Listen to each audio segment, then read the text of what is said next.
उस कुएं के पास से गुजर रहा होता है। तभी उसे कुएं से बहुत तेज चमकती हुई रोशनी दिखाई देती है। फिर वह उस कुएं में झांक कर देखता है तो उसे कुछ चमकती हुई चीज दिखाई देती है। अरे ये क्या चीज है? ये तो बिल्कुल सोने की तरह लग रही है। फिर वह सूखे हुए पेड़ की मदद से कुएं में उतर जाता है। अरे वाह वाह, ये तो सोने का सिक्का है। लगता है मेरे हाथ कोई खजाना लग गया है। फिर वह सूखी हुई डंडी की मदद से वहां खुदाई करने लगता है। अरे वाह, मेरा शक तो सही निकला। मैं तो सच में माला माल हो गया। फिर वह और सिक्कों के लालच में और गहरा गड्ढा खोद देता है। तभी उस गड्ढे में से एक हीरे की अंगूठी मिलती है। वह उस हीरे की अंगूठी को खींचने की कोशिश करता है तो अंगूठी के साथ साथ पूरा का पूरा हाथ ही बाहर निकल आता है। यह देखकर वह बहुत घबरा जाता है और उस हाथ से अंगूठी निकालकर जल्दी से पेड़ की मदद से कुएं से बाहर निकल जाता है और वहां से भाग जाता है। फिर एक दिन उस कुएं के पास से गुजर रहा होता है। इतनी तेज रोशनी देखकर वह चौंक जाता है और कुएं में झांकने लगता है। तभी वह खूनी हाथ उसे कुएं के अंदर खींच लेता है। अरे कोई मुझे बचाओ, अरे बचाओ बचाओ। मेरी अंगूठी मुझे वापस लौटा दे, वरना तेरे टुकड़े टुकड़े करके खा जाऊंगा। कंकाल भाई, मैं तो सिर्फ इस कुएं में झांक कर देख रहा था। मुझे नहीं पता आप किस अंगूठी की बात कर रहे हो। कंकाल भाई, मुझे जाने दो। झूठ मत बोल, तूने ही मेरी अंगूठी चुराई है। उसे मुझे अभी के अभी वापस कर दे। हे भगवान, अब मैं इस कंकाल को कैसे यकीन दिलाऊं कि इसकी अंगूठी मैंने नहीं चुराई। अरे कंकाल भाई, मेरा विश्वास करो, मैं सच बोल रहा हूँ। चाहे तो मेरी तलाशी ले लो। अगर तूने मेरी अंगूठी नहीं चुराई तो फिर किसने चुराई है? जल्दी उसका नाम बता।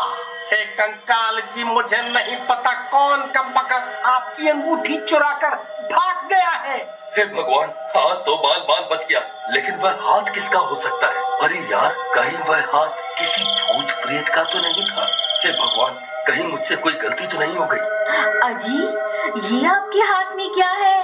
अरे वाह, आप तो बड़े छुपे रुस्तम निकले जी। ये अंगूठी मैं तुम्हारे लिए ही तो लाया हूँ। अरे मर गया रे, ये कंकाल तो मुझे जान से मार डालेगा। अरे कंकाल भाई, मुझे छोड़ दो। मुझे मारने से तुम्हें तुम्हारी अंगूठी वापस थोड़े ना मिल जाएगी। भाई मुझे छोड़ दो, मैं तुम्हारी अंगूठी ढूंढने में तुम्हारी मदद कर सकता हूँ। मुझे एक दिन का वक्त दे दो, मैं तुम्हारी अंगूठी वापस लाकर दे दूंगा। ठीक है, लेकिन अगर तू एक दिन में वापस नहीं आया तो मैं तुझे सूंघता सूंघता तेरे घर पहुंच जाऊंगा। फिर वहीं तेरे टुकड़े टुकड़े करके तुझे खा जाऊंगा। ठीक है कंकाल जी, मैं कुछ भी करके आपको आपकी अंगूठी वापस ला कर दूंगा। फिर राजू कुएं से निकलकर दुम दबाकर वहां से सीधा अपने गांव भाग जाता है। फिर सुबह होने पर सीमा पूरे गांव की औरतों को अपनी अंगूठी दिखा दिखा कर उन्हें जलाने लगती है। अजी, आपको कुछ पता भी है? गोपी ने अपनी पत्नी को इतनी कीमती अंगूठी तोहफे में दी है और एक आप हैं जो आज तक तोहफे में एक फूल भी तोड़कर नहीं दे पाए। अभी के अभी यहाँ से भाग जा, वैसे ही मेरा दिमाग खराब हो रखा है और तुझे तोहफे की पड़ी है। जब देखो चिक चिक चिक चिक करती रहती है। चल भाग यहाँ से। ये कैसे हो सकता है? वह भूखा भूख से आए, जरूर दाल में कुछ काला है। फिर वह भागता भागता गोपी के घर पहुंच जाता है। अरे गोपी कहाँ है? जल्दी बाहर निकल। ऐ चोर, कहाँ छुप कर बैठा है? जल्दी बाहर निकल। अरे अरे, ये चोर चोर क्या लगा रखा है? सही तो कह रहा हूँ। जल्दी उस गोपी चोर को बाहर भेजो, और जो तुम ये अंगूठी पहनकर पूरे गांव में घूम रही हो ना, ये वही अंगूठी है जो तुम्हारे पति ने उस कंकाल के हाथ से चुराई है। अरे भाई, क्या हो गया? ये सुबह सुबह इतना शोर क्यों मचा रहे हो? देखिए ना, ये कमबख्त राजू बोल रहा है आपने ये अंगूठी किसी कंकाल के हाथ से चुराई है। अरे नहीं नहीं, ये तो मैं शहर से खरीद कर लाया हूँ। राजू, तेरी इतनी हिम्मत, मुझ पर चोरी का इल्जाम लगाता है? मैं अच्छे से जानता हूँ, जब से मैंने अपनी पत्नी को कीमती तोहफा दिया है, तब से तुम सब गाँव वाले जले भुने बैठे हो, इसीलिए अनाप शनाप बातें किए जा रहे हो। ए राजू, चुपचाप यहाँ से जाएगा या धक्के मारकर तुझे यहाँ से निकालूं? फिर राजू परेशान होकर वापस अपने घर आ जाता है। तभी उसकी पत्नी वहाँ आ जाती है और उसे परेशान देखकर उससे परेशानी का कारण पूछती है। फिर राजू उसे पूरी बात बताता है। अरे दैया रे दैया, हम ये किस मुसीबत में फंस गए। अजी आप अभी के अभी उस सीमा से अंगूठी लेकर उस भूत को वापस कर आओ, नहीं तो रात होते ही वह भूत यहाँ आ जाएगा। अरे भगवान, मैं गोपी के घर गया था, लेकिन उन्होंने मुझे धक्के मारकर घर से बाहर निकाल दिया।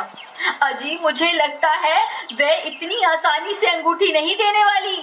मेरे पास इसकी एक तरकीब है। फिर रात होते ही राजू और अनीता गोपी के घर के बाहर पहुंच जाते हैं। भगवान, वह देखो, ये वही अंगूठी है जिसकी तलाश में हम यहाँ आए हैं। अजी लेकिन हम इसकी अंगूठी उतारे कैसे? अगर हमने कोशिश भी की तो ये उठ जाएगी। तुम सही कहती हो, हम इसकी अंगूठी निकाल नहीं सकते। मेरे पास एक तरकीब है, क्यों ना हम इसे ही उठाकर उस कुएं के पास रख आए, जहाँ वह भूत रहता है।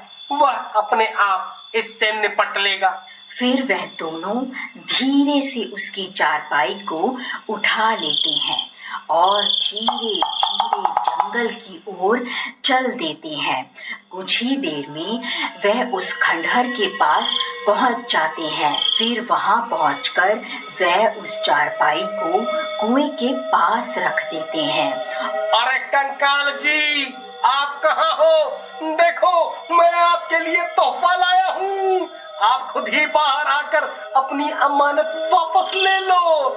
चलो प्रीतम, हमारा काम तो हो गया, अब यहाँ से जल्दी से निकल लेते हैं।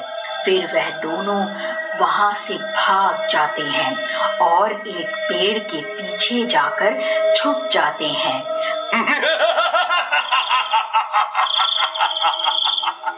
अरे वाह, मैंने तो सिर्फ अपनी अंगूठी मांगी थी, वह गांव वाला तो मेरे लिए एक और तोहफा ले आया।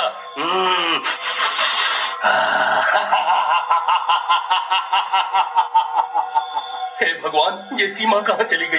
उसकी तो चारपाई भी गायब है। कमबख्त मेरी पत्नी को चारपाई के साथ ही उठाकर ले गया। अरे प्रीतम, प्रीतम तुम कहाँ चली गई? तभी गोपी सीमा की तलाश करने लगता है। अरे भाई, तुमने मेरी पत्नी को कहीं देखा है क्या? हाँ भाई, अभी अभी वो राजू और उसकी पत्नी तुम्हारी पत्नी को चारपाई पर लेटा कर कहीं ले जा रहे थे। मुझे लगा शायद तुम्हारी पत्नी की तबीयत खराब होगी। हे भगवान, कहीं वह दोनों उस खंडहर की तरफ तो नहीं गए? फिर वह भी भागता भागता उस कुएं के पास पहुंच जाता है और वहां पहुंचकर हैरान रह जाता है। अरे नास बिटो, मेरी पत्नी को उस भूत के हवाले क्यों कराए? अरे मर गई रे, ये मैं कहाँ आ गई? कहीं ये कोई सपना तो नहीं है?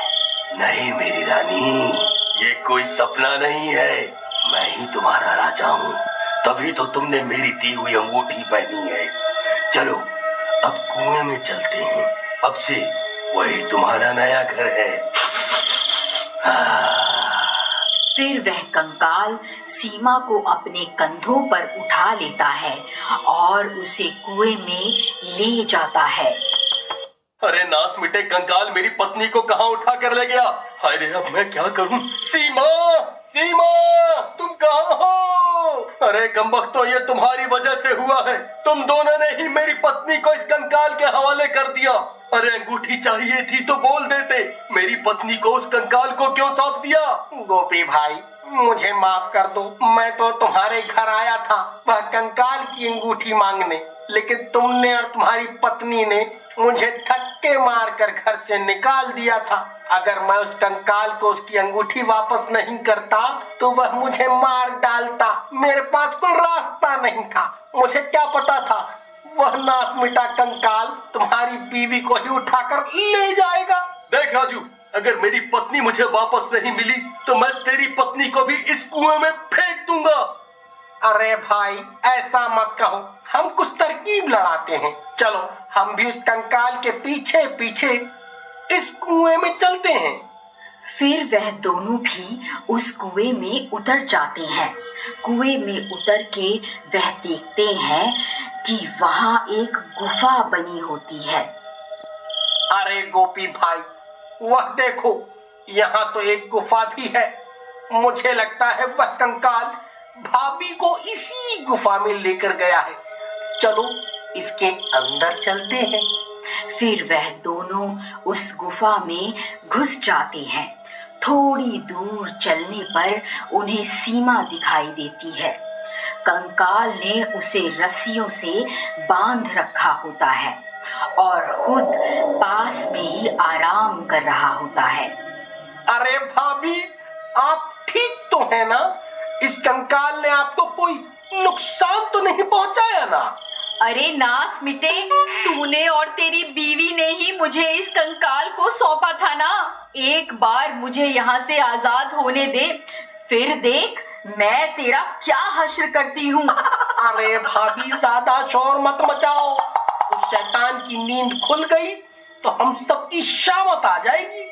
फिर गोपी सीमा को आजाद करवाता है और वह तीनों चुपके से कुएं से बाहर निकल जाती है और वापस अपने गांव की तरफ भाग जाते हैं। फिर उनके वहां से जाते ही उस कंकाल की नींद खुल जाती है और सीमा को वहां ना पाकर वह बहुत गुस्से में आ जाता है। इंसानों, तुम्हारी इतनी हिम्मत, वह मेरी अमानत है, मैं उसे वापस पाकर ही रहूंगा। फिर वह कंकाल भी गुस्से में उस कुएं से बाहर निकल आता है और गांव की तरफ चल देता है।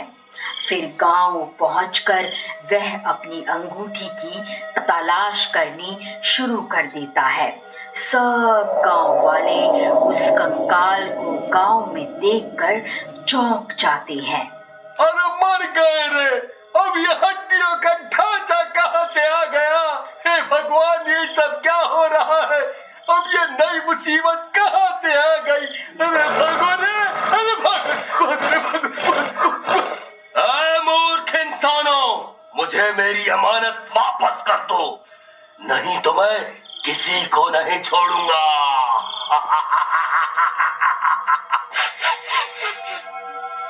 फिर वह कंकाल सीमा की खुशबू को सूंघता सूंघता सीधा उसके घर के बाहर पहुंच जाता है और उसके घर की खिड़की से अंदर घुसने की कोशिश करने लगता है। पूरे गांव में चीख पुकार मच जाती है। इतना शोर शराबा सुनकर गोपी की नींद खुल जाती है। अरे मर गया रे, ये कमबख्त कंकाल तो हमारा पीछा करता करता यहाँ आ गया। अरे भगवान, जल्दी उठो, वह देखो, वह कंकाल तो यहाँ आ गया। अब क्या करें? अरे मर गई रे, ये तो फिर से मुझे लेने आ गया। अजी मुझे बचा लो, मुझे इसके साथ नहीं जाना। ऐ मूर्ख, इस औरत को मुझे सौंप दे, यह सिर्फ मेरी है। अगर तूने इसे मुझे नहीं सौंपा तो मैं पूरे गांव की औरतों को मार डालूंगा। फिर गोपी और सीमा पीछे के दरवाजे से भाग जाते हैं। अरे भागते कहाँ हो? तुम जहां भी जाओगे मैं तुम्हें सूंघते हुए वहीं आ जाऊंगा। फिर वह दोनों भागते भागते राजू के घर पहुंच जाते हैं। राजू भाई अनर्थ हो गया। वो कमबख्त कंकाल तो हमारा पीछा करते करते हमारे घर तक पहुंच गया है। वह सीमा के पीछे हाथ धोकर पड़ गया है। अब काल सीमा को सूंघता सूंघता राजू के घर भी पहुंच जाता है और उसके घर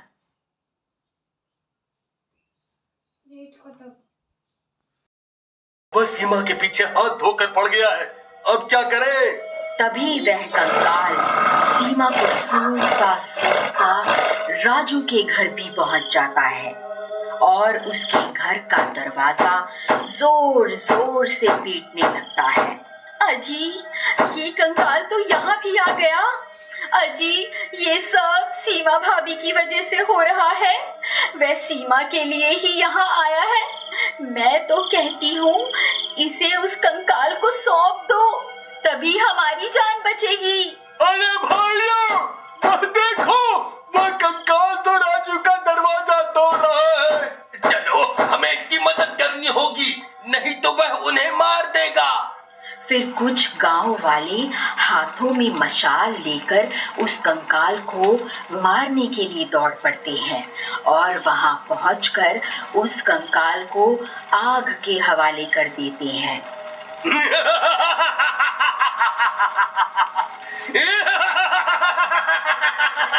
अरे मूर्ख गांव वालों, मैं तो पहले से ही मारा हुआ हूँ, तो मुझे जला कर नहीं मार सकते।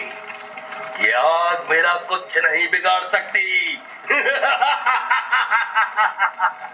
अरे भागो रे, हम इसे नहीं मार सकते। ये तो आग में जलकर भी मर नहीं रहा है। हे भगवान, अब क्या करें? ये तो आग में जलने के बाद भी नहीं मरा। गोपी भाई, मुझे लगता है हमें इसे सीमा भाभी को सौंपना ही होगा, नहीं तो आज बहुत से लोगों को अपनी जान से हाथ धोना पड़ेगा। अरे, मैं कहीं नहीं जाने वाली। कमबख्त तो मुझे उसके साथ मरने के लिए क्यों भेज रहे हो? फिर थोड़ी देर में राजू के घर का दरवाजा खुलता है और सीमा घर से बाहर निकल आती है। आओ मेरी रानी, तुम आ ही गई। अब से तुम्हारा नया घर वह कुआं है। फिर सीमा डरते डरते उस कंकाल के साथ चल देती है। पूरे गांव के लोग दंग रह जाते हैं। उन्हें विश्वास नहीं होता कि गोपी ने अपनी पत्नी को उस कंकाल के हवाले कैसे कर दिया। फिर कुछ ही देर में सीमा और वो कंकाल जंगल में बने कुएं के पास पहुंच जाते हैं और उस कुएं के अंदर चले जाते हैं। फिर सीमा उस गुफा में पहुंचकर एक तरफ जाकर बैठ जाती है। डरो नहीं मेरी रानी, आज से तुम मेरी हो। तुम यहीं रुको, मैं तुम्हारे लिए एक तोहफा लेकर आता हूँ।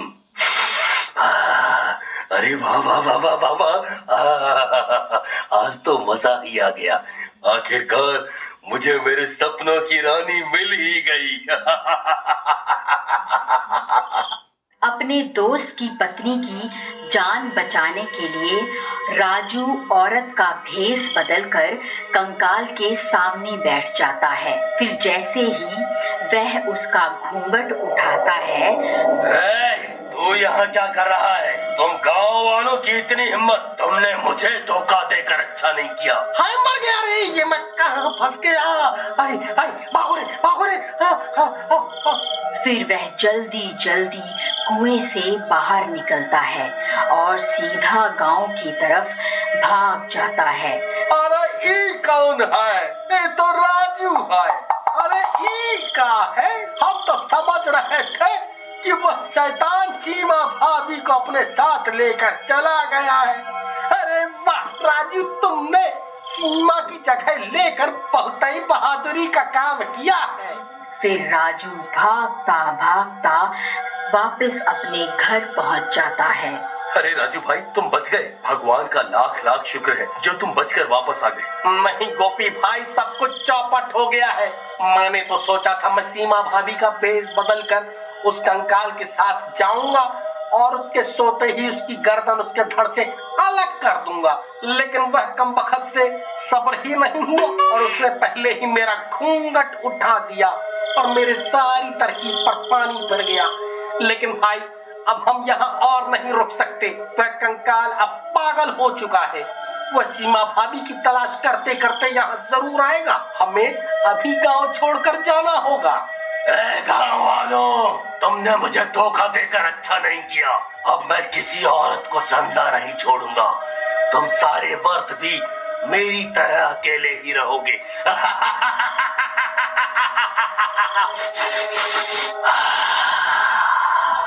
अरे मर गई रे अजी, ये तो उस कंकाल की आवाजें हैं। लगता है वह फिर से गांव में आ गया है। अजी, वह सबसे पहले मुझे ही अपना शिकार बनाएगा। जल्दी से चलो ना। फिर वह अपना घर छोड़कर वहां से भाग जाते हैं। वहीं दूसरी तरफ वह कंकाल गुस्से से पागल हो चुका होता है और लोगों का दरवाजा तोड़कर उनके घर में घुसने की कोशिश करने लगता है। ऐ मूर्ख इंसान, तेरी पत्नी कहाँ है? उसे बाहर निकाल। उसे जिंदा रहने का कोई हक नहीं है। जिस तरह मैं अकेला तड़प रहा हूँ, तुम सब गांव वाले भी इसी तरह तड़पोगे। अरे कंकाल भाई, मैं भी तुम्हारी तरह ही हूँ। मैं तो खुद शादी के लिए तड़प रहा हूँ। हमारे गांव में कोई लड़की है ही नहीं जो कुंवारी हो। गांव वालों के पुत्र मोह के चलते अब हमारे गांव में कोई भी लड़की नहीं है। अरे कंकाल जी, हम दोनों भाई भाई हैं। जिस तरह आप तड़प रहे हैं, मैं भी उसी आग में जल रहा हूँ। अरे कंकाल जी, मुझे भी अपने साथ ले चलो। है चल हट हट यहाँ से। चल भाग यहाँ से। तू मेरे किसी काम का नहीं है। चल भाग, नहीं तो तुझे कच्चा ही खा जाऊंगा। अरे कंकाल जी, मुझे माफ कर दो। वहीं दूसरी तरफ वह चारों अपना घर छोड़कर जंगल की ओर भाग जाते हैं। राजू भाई, मुझे लगता है इस तरह भागकर कोई फायदा नहीं होने वाला। वह कंकाल पहले भी सीमा को सूंघता हुआ घर तक पहुंच गया था। हम जहां भी जाएंगे वो उसे सूंघता हुआ वहां आ जाएगा। हमें उसे निपटाने की कोई ना कोई तरकीब बनानी ही होगी। तभी एक गांव वाला भागता हुआ उनके पास पहुंच जाता है। अरे भाई, क्या हुआ? तुम इतने घबराए हुए क्यों हो? कहीं वह कंकाल गांव में तो नहीं आ गया? तुम सही कहता हो भाई। वह कमबख्त कंकाल मेरे घर का दरवाजा तोड़कर अंदर घुस गया और मेरी बीवी की तलाश करने लगा। वह तो भगवान का शुक्र है मेरी शादी नहीं हुई अब तक। भाई, वो कंकाल अब पागल हो चुका है। वो सभी औरतों के पीछे पड़ गया है। अब इससे निपटने का तरीका सिर्फ महामुनि ही बता सकते हैं। मैं वहीं जा रहा हूँ। अगर तुम मेरे साथ चलना चाहो तो चल सकते हो। फिर वह सब मिलकर महामुनि के पास जाते हैं और उन्हें सारी बात समझाते हैं। देखो, तुमने उस शैतान को तो जगा दिया है, लेकिन उसकी पत्नी अभी भी वहीं जंगल में दफन है। अगर तुम उसे उसकी पत्नी से मिलवा दो तो वह शांत हो जाएगा। लेकिन महामुनि, हम उसकी पत्नी को कहाँ ढूंढे? उसकी पत्नी का कंकाल तुम्हें वहीं कुएं के पास दफन हुआ मिलेगा। तुम्हें उसे वहाँ से बाहर निकालना होगा, तभी वह शैतान शांत होगा।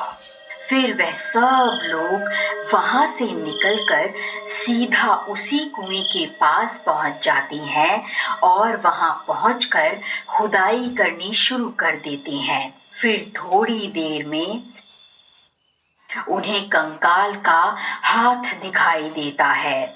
उस हाथ को देखकर वह चौंक जाते हैं। अरे राजू भाई, वह देखो, लगता है ये उसी कंकाल की पत्नी का हाथ है। चलो और खुदाई करते हैं। फिर वह लोग और गहरा गड्ढा खोदने लगते हैं और देखते ही देखते उसकी पत्नी का कंकाल बाहर निकल आता है।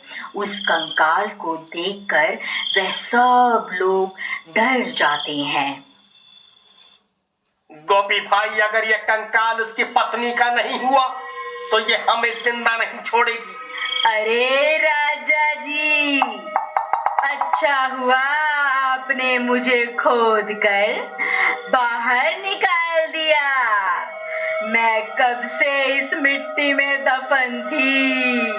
चलो अब हम दोनों साथ में जिंदगी बिताएंगे। अरे मर गया रे गोपी भाई, ये तो मुझे अपना राजा समझ रही है। भाई मुझे इसके इरादे कुछ ठीक नहीं लग रहे। उधर वह कमबख्त कंकाल शादीशुदा होते हुए भी औरतों की तलाश करता फिर रहा है, और इधर ये अपने राजा की तलाश कर रही है। मुझे तो ये सब झोल मोल लग रहा है भाई। बहन जी, हमें छोड़ दो। हम तो यहाँ आपको आपके पति से मिलवाने के लिए आए हैं। आपके पति आपसे बिछड़ने के गम से दूसरी औरतों के पीछे पड़ गए हैं। कृपया करके उन्हें रोकिए। तुमने क्या कहा? क्या ये भी नींद से जाग गए हैं? मुझे जल्दी इनके पास ले चलो। फिर वे सब मिलकर वापस गांव की तरफ चल देते हैं और थोड़ी देर में गांव पहुंच जाते हैं।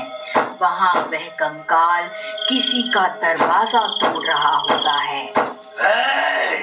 खोल दरवाजा, नहीं तो तोड़ दूंगा। दरवाजा खोल दे।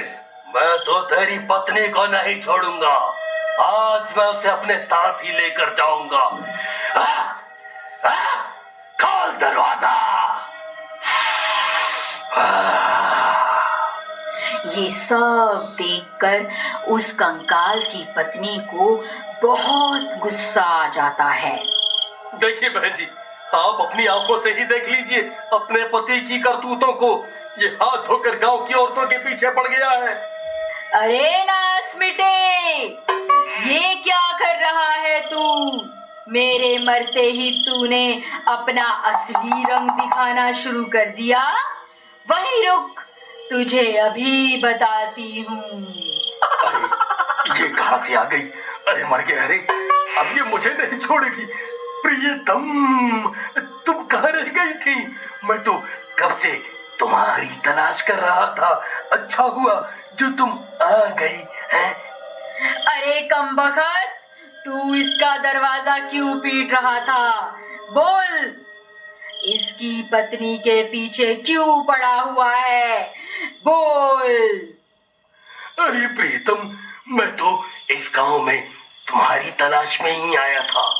किसी ने मुझे बोला कि गांव वालों ने तुम्हें यहाँ कैद कर लिया है, तो मैं तुम्हारी जान बचाने के लिए यहाँ आया था। तो कमबख्त उसकी पत्नी को बाहर निकलने के लिए क्यों बोल रहा था? बोल। अरे भगवान,